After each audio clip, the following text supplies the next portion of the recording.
All right, part 2, I forgot to also mention that it's 8 centimeters cubed because each cube is a centimeter according to this. And I know that because if there's 4 cubes in the front,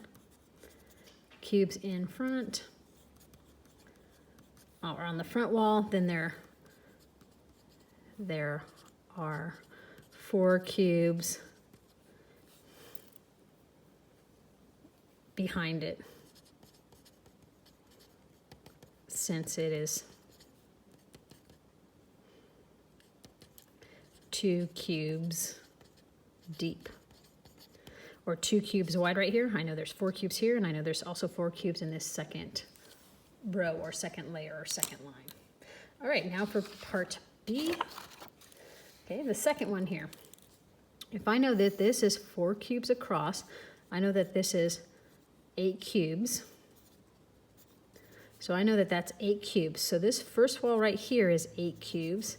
That means this second wall right here, because it goes all the way across, that means the second wall is also 8 cubes. So you should have made your prediction before we started. You can predict whatever you want, centimeters cubed.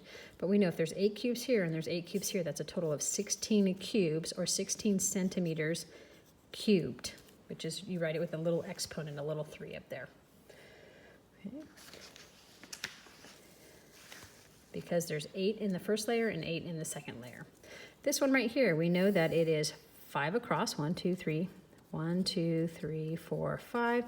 Now if we go down, we know it's 6, 7, 8, 9, 10, 11, 12, 13, 14, 15, 16, 17, 18, 19, and 20.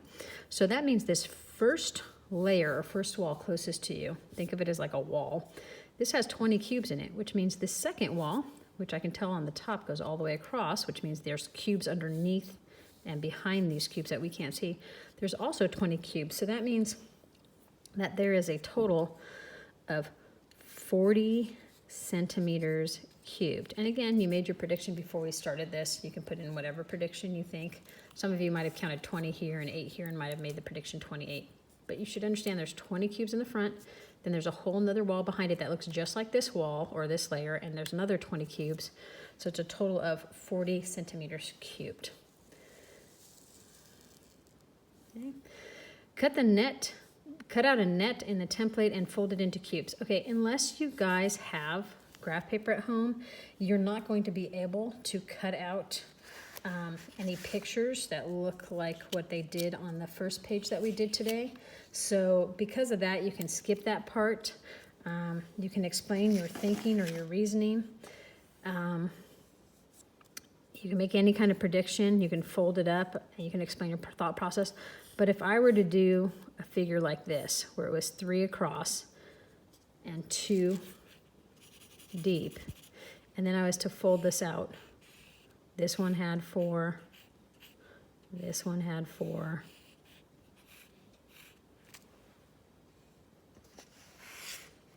this one had 4,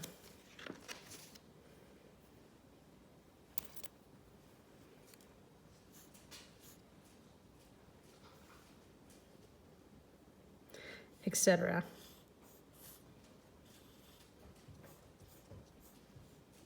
So regardless of what shape you drew, again, this would be my colored in one.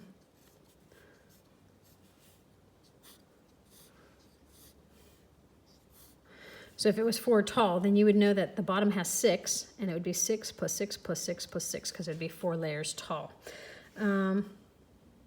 If you saw that you had 6 faces and you knew that it was an open box, then you would fold it all up and figure out how big it would be. How many 1 centimeter cubes are used to fill in the figure? This figure right here, because the base would have 6 cubes in it, 1, 2, 3, 4, 5, 6. It'd be these 6 right here. If you had those 6 in the bottom layer, and then we knew it was 4 layers tall, it'd be 6 plus 6 plus 6 plus 6. So that'd be a total of 24 cubes, or 24 centimeters cubed, because it asked you to do it in cubic centimeters, centimeter paper.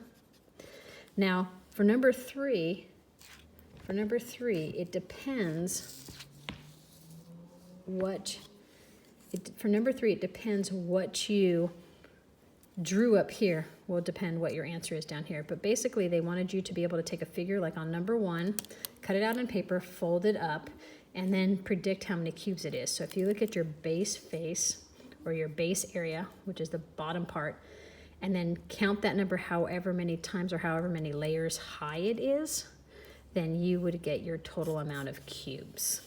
All right, that's part 2 of lesson 2.